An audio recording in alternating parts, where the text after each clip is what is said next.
We're at the end of the day at the Strengthening Disability Advocacy Conference in Melbourne, which is run by DARI, the Disability Advocacy Resource Unit. And I'm here with our MC of the day, Wayne Herbert. Hi. How are you? I'm great.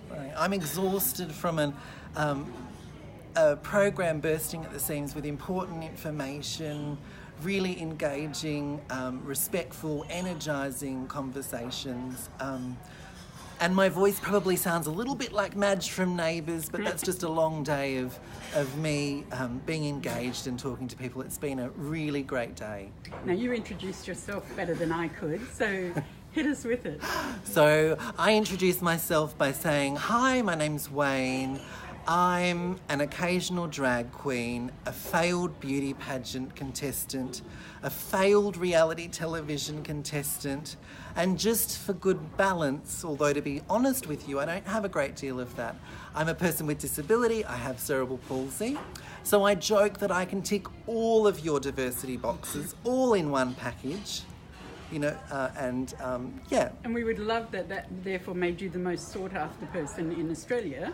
But as we talked about a lot today, and you talked at the end, a big issue is about participation.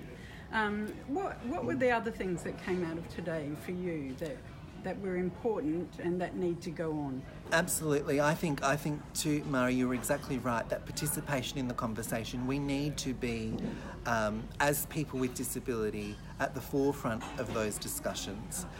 We need to be part of those discussions, and in fact, as I think one of the presenters said in a panel session, leading those discussions. And but certainly for me, key takeaways are that it is very important to the Andrews government here in Victoria to invest in inclusion. I think that's a conversation that has really changed the game for people with disability, and it's been a long time coming.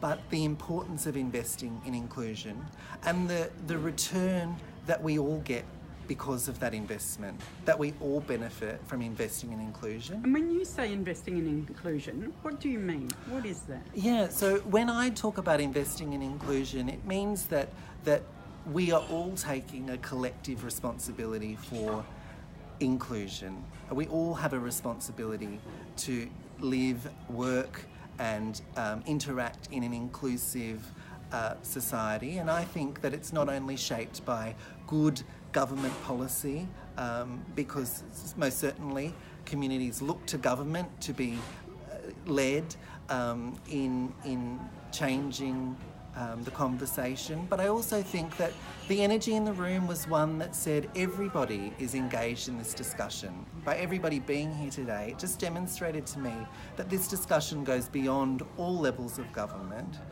It's a conversation that everybody wants to have with your friends, family, with your neighbours. It's a conversation that everybody's having, and that's a great thing. Were there things today that made you think differently, or that made you think, oh, I'm going to have to work on that? I'm always challenged by different perspectives and input, and I think that that's the beauty of coming to events like this, that you come away with a range of different views and perspectives, and they challenge you to go back into your work, or perhaps, in my case, re-energise me to just remind me of why it's important to do what I do. Yes. And to keep doing it. Because even small incremental change, sometimes we can get too caught up in looking at the bigger picture, which is important. I certainly don't want to diminish that. But sometimes small incremental change is also good.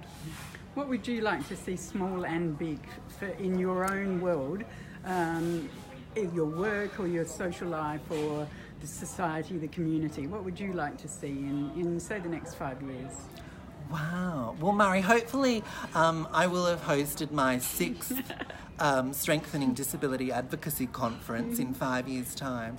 But I hope that the conversation goes from strength to strength. That is, that we see more and more people with disability leading conversations, being empowered to make decisions and choices about the work they do, about the lives and relationships they have. I would want to see us move towards a space where we no longer look at disability as an entire attribute of a person, but rather a single attribute that makes up a whole person. Something I heard very loud and clear from both delegates and presenters was that disability is just a small part of who we are. It doesn't define us completely. And that's the same for me. I mean, I often joke that if it wasn't for government and members of the community constantly reminding me that I have a disability, maybe there might be times where it's not at the forefront of my mind. Maybe there are moments where I might forget and go, oh yeah, I forgot about that. And that's okay too. Fantastic. Thank you very much.